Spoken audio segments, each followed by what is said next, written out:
아이들은 비슷한 또래의 소년이 이상한 모습으로 사원 안쪽에 말없이 앉아있는 것을 보고 돌을 던지며 괴롭히기 시작했다. 셋이 아들이 수아미가 아이들을 못 오게 하려고 해보았지만 허사였다. 그래서 브라마나 수아미는 1000개의 기둥이 있는 홀 지하에 파탈라링감으로 자리를 옮겼다.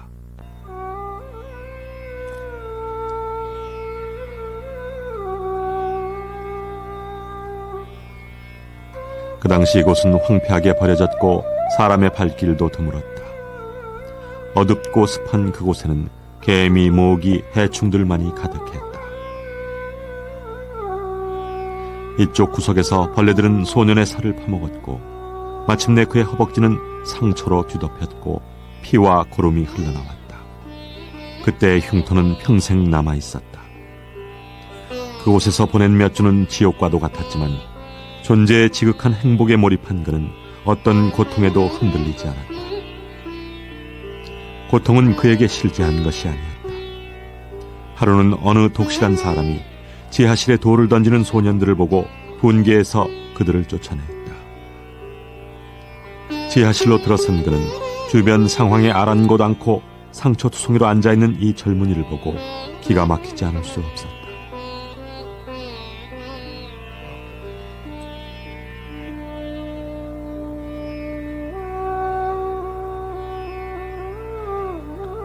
브라마나 수아미는 그 후 근처의 수브라마냐 사원으로 옮겨졌고 묵언을 하던 수아미가 그를 돌보기 시작했다. 어떤 때는 음식을 줘도 아무 관심이 없었기 때문에 그의 입에 떠넣어 주어야 했다. 한동안은 걸치고 있던 천조각조차 제대로 챙기지 않았다.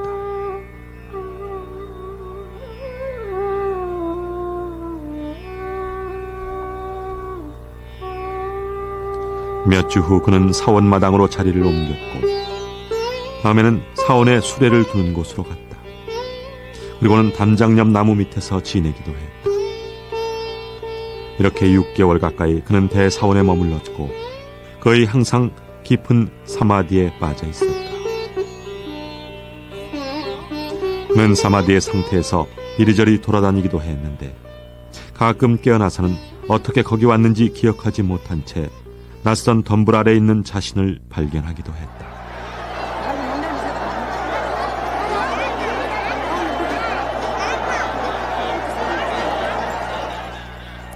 매년 11월이나 12월쯤 열리는 카르티카이 축제 때는 수천 명의 순례자들이 아루나찰라로 모여들곤 했다.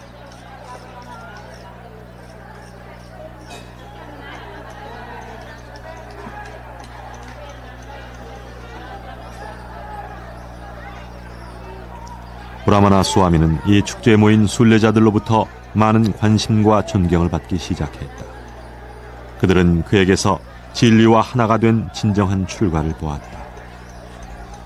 브라마나 수아미를 돌보던 사두가 구경꾼들을 쫓아내려고 애를 썼지만 잘 되지 않았다. 구경꾼의 등살 속에 시간은 흘러갔고 누군가 제안하기를 수아미가 마을 밖 구르무르탐 사원으로 옮겨가면 덜 시달릴 거라고 했다. 브라마나 수아미도 손짓으로 동의했다.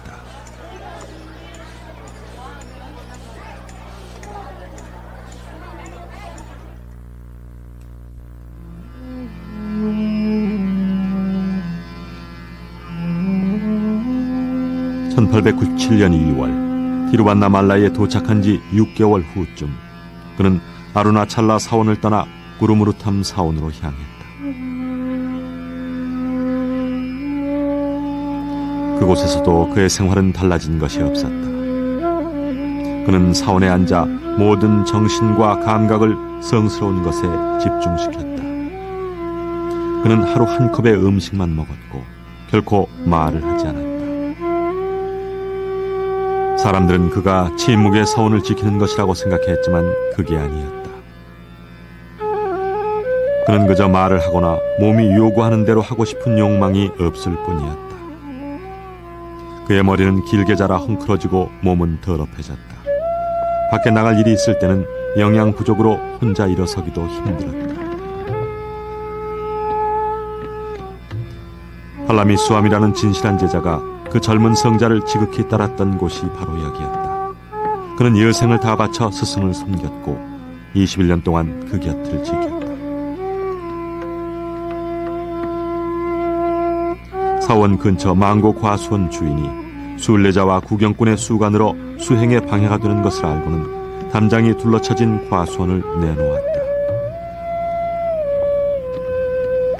1898년 5월 구르무르탐에서 지낸 지 1년이 좀 지나서 브라마나 수아미는 제자와 함께 과수원으로 옮겨갔다. 망고나무가 사라진 그 자리가 이제는 벼가 자라는 논이 되었지만 젊은 성자가 머물던 곳의 맑은 기운은 이곳을 늘 살아있는 곳으로 만들 것이다.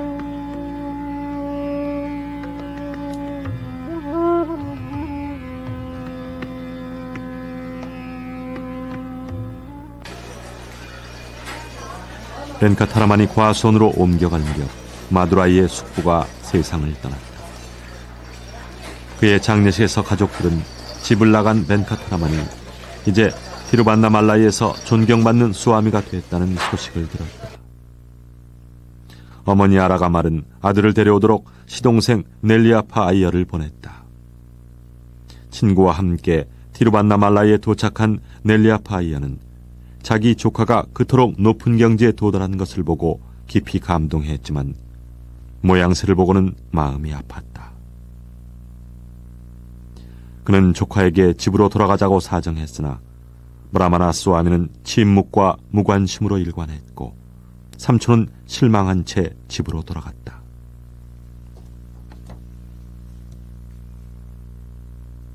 망고 과수원에서 6개월이 조용히 지나갔다.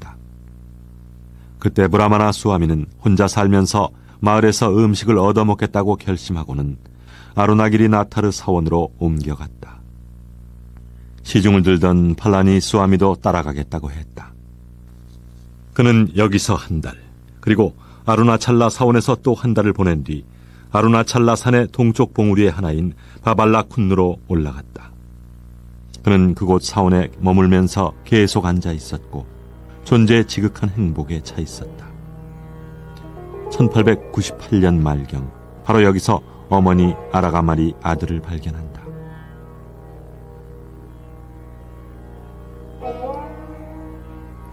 아들이 앉아있는 곳까지 계단을 따라 올라간 어머니는 아들의 여윈 몸과 헝클어진 머리에도 불구하고 한눈에 그를 알아보았다. 그녀는 날마다 아들에게 집에 돌아가자고 빌고 애원하고 심지어 호통도 쳤지만 그는 꼼짝없이 앉아있기만 했다. 절박한 심정 끝에 그녀는 참을 수 없는 눈물을 터뜨렸다. 그는 자신의 연민이 행여 그녀에게 헛된 희망을 안겨주지 않도록 그 자리를 떠났다. 마침내 그는 종이 위에 이렇게 썼다. 운명은 각자가 전생에 지은 업에 따라 정해져 있다. 일어나지 않을 운명인 것은 아무리 노력해도 일어나지 않을 것이며 일어날 운명인 것은 아무리 막으려 해도 결국 일어나고 말 것이다. 이것은 분명하다. 그러므로 가장 좋은 길은 침묵이다. 어머니는 그의 결심을 따르기로 하고 떠났다.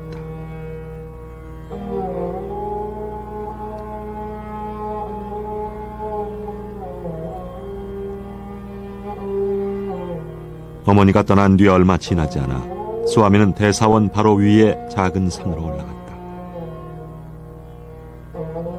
1922년까지 그는 형편에 따라 그 산의 여러 동굴로 옮겨 다녔지만 1916년까지 그가 주로 머물던 곳은 비루팍시아 동굴이었다.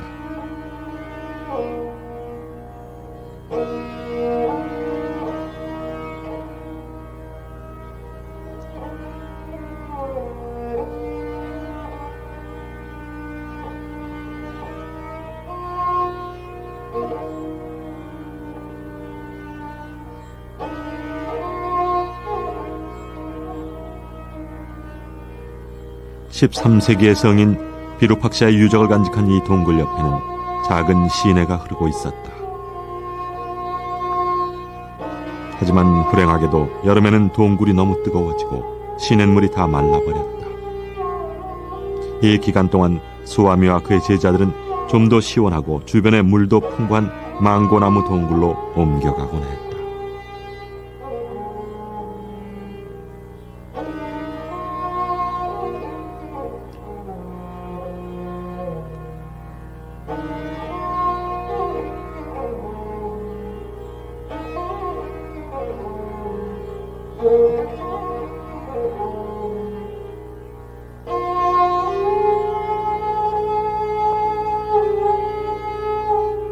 (1900년) 그가 산으로 옮겨간 직후 처음으로 그의 사진이 촬영됐다.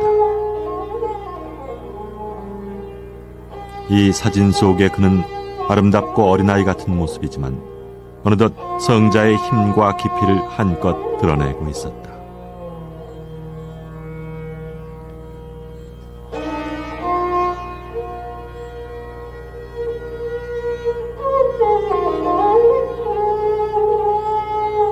산에서 지내던 초기에 그는 계속 침묵을 지켰다. 빛나는 성자의 주변에는 벌써 많은 헌신자들이 모여 있었고 자연스럽게 아슈람도 만들어졌다. 그는 가끔 제자들을 위해 설명이나 가르침을 글로 썼지만 그의 침묵이 제자들의 수행을 더디게 한 것은 아니었다. 진정한 가르침은 바로 그의 침묵 속에 있었기 때문이다. 그의 앞에 앉아있는 것만으로도 불안한 마음이 차분해지고 오랫동안 갈구했던 영적 체험을 할 수 있었다. 마음을 꿰뚫고 변화시키는 이 침묵의 힘은 그 젊은 성자의 상징이 됐다.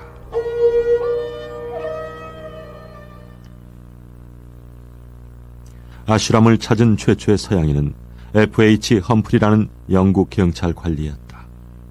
그는 영국의 친구에게 보낸 편지에서 이 신비한 침묵의 힘을 이렇게 묘사했다. 동굴에 이르러 우리는 그의 발 아래 말없이 앉아있기만 했다. 그렇게 아주 오래 앉아 있었는데 존재가 고양되는 것을 느꼈다. 30분쯤 마하리쉬의 눈을 응시했는데 그 깊은 명상의 눈빛은 변함이 없었다. 그의 몸은 인간의 것이 아니라 신의 것임을 느낄 수 있었다. 가만히 앉아있는 그의 몸에선 신이 눈부신 빛을 발하고 있었다. 나의 느낌은 형용할 수 없는 것이었다. 1902년 쉬바 프라카산 필라이라는 사람이 이 일 때문에 티루반나말라이에 들르게 됐다.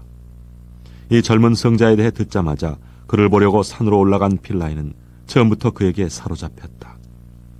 그는 14가지 질문을 던졌는데 수아미가 여전히 침묵을 지키고 있었으므로 질문과 답은 글로 이루어졌다. 이때 답변이 가다듬어져 훗날 나는 누구인가라는 책으로 나왔다. 그의 초기 가르침을 담은 이 작은 책은 지금도 그의 가르침의 정수로 남아있다.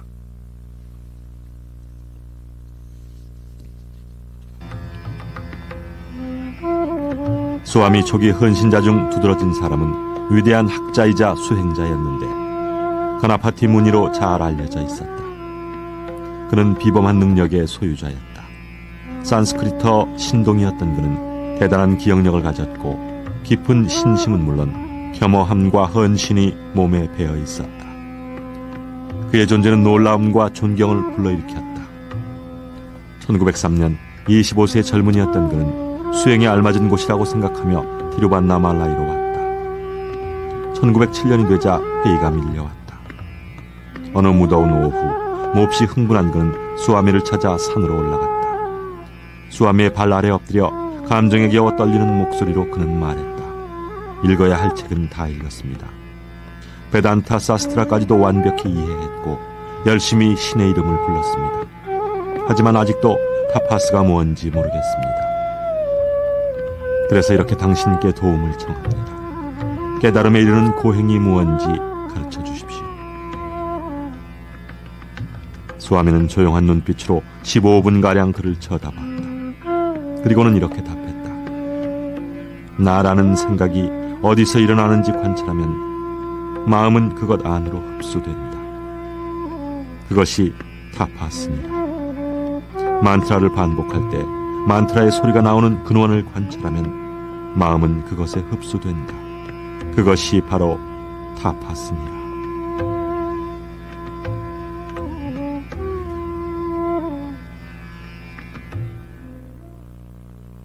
이 가르침과 수아미에게서 발산되는 자비의 힘에 압도된 그의 마음은 말할 수 없는 기쁨으로 가득 찼다. 그는 수아미를 위한 산스크리트 시를 짓고 그때부터 수아미를 바가반 슈리 라마나 마하리시로 부르자고 제안했다. 즉시 라마나라는 이름이 쓰이게 됐고 위대한 희연자를 뜻하는 마하리시도 쓰이게 됐다. 그러나 헌신자들 사이에선 바가반이 가장 널리 쓰였다.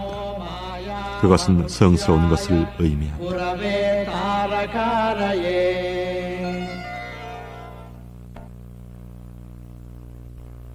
1916년 라마나의 어머니 아라가말이 여생을 아들과 함께 보낼 작정으로 아루나찰라에 왔다. 그녀는 장남을 잃었고 막내 아들 나가순다람의 아내도 어린 아들을 남기고 죽었다. 나가순다람은 아이가 없는 누이 아라멜로에게 아들을 맡기고 어머니와 성자가 된 형 곁으로 갔고 수행의 길에 들어섰다.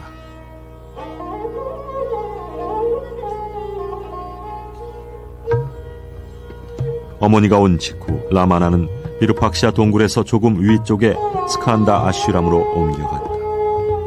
어머니는 아슈람의 부엌일을 맡았고 영적인 삶을 위해 아들에게 집중적인 지도를 받았다.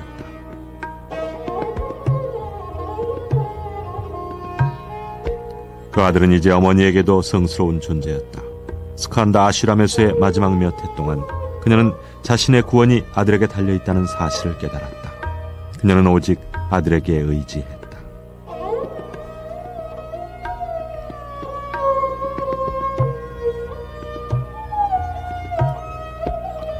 그녀는 하루도 그의 곁을 떠나지 않으려고 했는데 그가 없을 때 세상을 떠날까 두려웠던 것이다. 그녀는 내가 내 시신을 가시덤불에 버려도 괜찮지만 꼭 내 품 안에서 죽게 해다오라고 말했다. 그리고 1922년 5월 19일 운명의 날 그녀는 소원대로 아들의 품 안에 있었고 아들의 손길 아래 마지막 숨을 거두기 직전 비로소 참나와 완전한 합일이 이루어졌다.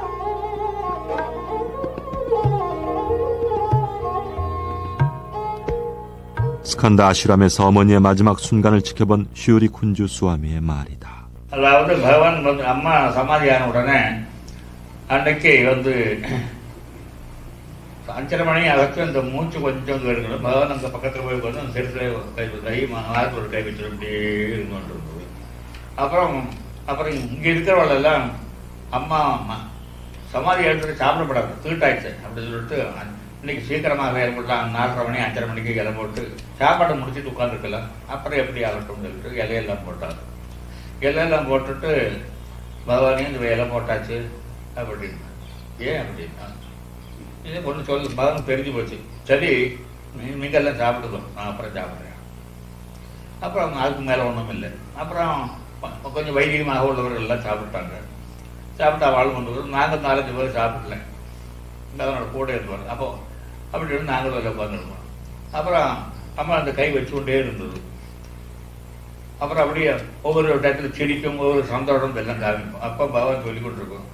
ஏன்னா அம்மா இப்போ இந்த லோகத்தில் இருக்கா, ஒவ்வொரு லோகத்துக்கு போகிறான், ஒவ்வொரு மாட்டு சிரிச்சிருக்கிறான், சந்தோஷப்படுறான். அதாவது பழைய சொர்க்கம் நடக்குது எல்லாம் இருக்குது, சொர்க்கத்துக்கெல்லாம் மொத்தம் சந்தோஷம் இருக்குது எல்லாம் காமிச்சிருக்கோம். அந்த ஜாடையில் சொன்னார் பகவான். அப்புறம் நாங்களும் எல்லாம் பேச அனுபவம். அதன் பிறகு அப்படி இருக்கிட்ட சரி அம்மா சமாதி ஆகிற டைம் தான் போல் இருக்குன்னா இப்போ நயனா எல்லாம் இருந்தார். நயனா எல்லாம் இருந்துட்டு சரி வேத பாராயணம் பண்ணலாம்னு சொல்லிட்டு எல்லாம் வெளியில் எல்லாம் உட்காந்து அம்மா இந்த ரூமில் தானே கத்தாட்டு இந்த ரூமில் தானே வெளியில் எல்லாம் பார்த்துட்டு நயனா ஒரு பக்கத்தில் வரும். நயனா பக்கத்தில் வந்து சுந்தர சைடு ராஜ சாஸ்திரிகள் இன்னுள்ள அந்த காலத்தில் உள்ள வைத்தியநாத சாஸ்திரி இவளெல்லாம் எப்பவும் வேதம் படிக்கிறதா அவளெல்லாம் சேர்ந்து வேத பாராயணம் ஆரம்பிச்சுட்டான்.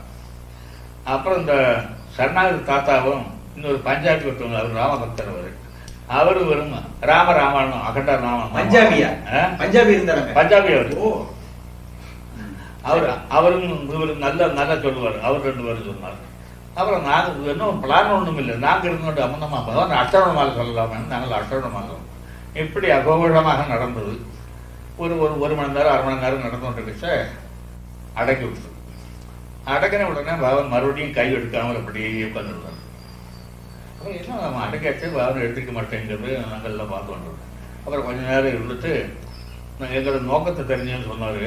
இந்த மாதிரி பழனிசாமி இந்த மாதிரி தான் பழனிசாமி நான் கை வச்சுட்டு ஆரம்பிச்சுடுவோம். அப்புறம் கை அடங்குறது கை எடுத்த உடனே உடனே கண் வழியாக இந்த இது போயிட்டுது.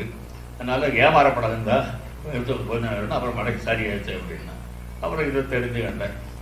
அப்புறம் அதுதான் சரி இனி சாப்பிடலாமே அப்படின்னா திருட்டாச்சு அதுன்னு ஒன்றும் நினைக்கிறேன். பகவான் சாப்பிடலான்னு சொல்லணும். பகவான் எடுத்துட்டு போனோம். நாங்கள் சாப்பிடாத போனோம். சாப்பிட்டவளும் எல்லாம் வந்து உட்காந்துருந்தோம். ஏன்னா அது நம்ம திருட்டுன்னு பகவான் செஞ்சு காமிச்சது தப்பான அப்படி இருந்தாங்கன்னா அப்போ மறுபடியும் ரெண்டாவது எல்லாம் சாப்பிட்டோம்.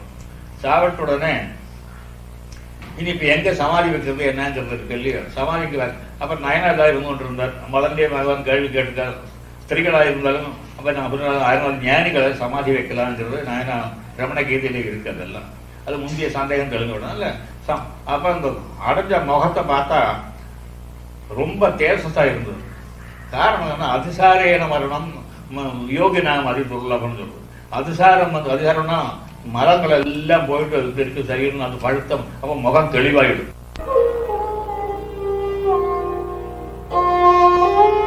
어머니의 시신은 산 남쪽 기슭으로 옮겨졌고 해방된 영혼인 ஞானி에 걸맞는 의식과 함께 묻혔다.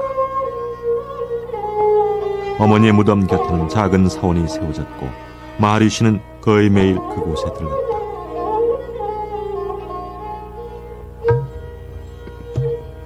그의 동생이 거기서 살기 시작했고 몇 달 후 마하리시도 거기 내려와서 정착했다. 스칸다 아슈람의 헌신자들도 모두 그를 따라 내려왔고 그렇게 슈리 라마나 아슈라마가 형성되었다. 처음에는 어머니의 무덤 곁에 세워진 초가가 전부였으나 인도는 물론 해외에서까지 구도자와 헌신자들이 모여들자 그들을 수용하기 위한 건물이 들어서기 시작했다. 마하리시를 위한 12m, 4.5m 정도의 홀이 세워졌고 그가 뭐든 소박한 것을 선호했음에도 불구하고 긴 의자 하나가 억지로 들여졌다. 이곳은 이후 그가 하루의 대부분을 머무는 곳이 됐다.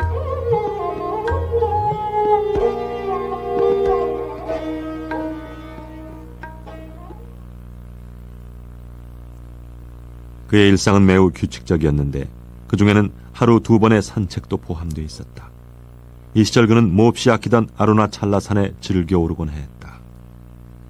그가 애착을 가졌던 것이 있다면 그것은 분명 그 산에 대한 애착이었다. 그는 그 산을 사랑했고 그것이 바로 신이며 영적 중심이자 세계의 중심이라고 말했다. 그는 그 산기슭을 거닐 때 가장 행복해 보였고 그 산에 그의 발길이 닿지 않는 곳은 단 한 곳도 없다고 말했다. 그는 헌신자들에게도 약 13km에 이르는 산 주위를 산책할 것을 권했는데 그것은 옛날부터 힘있는 영적 수행으로 유명한 것이기 때문이었다.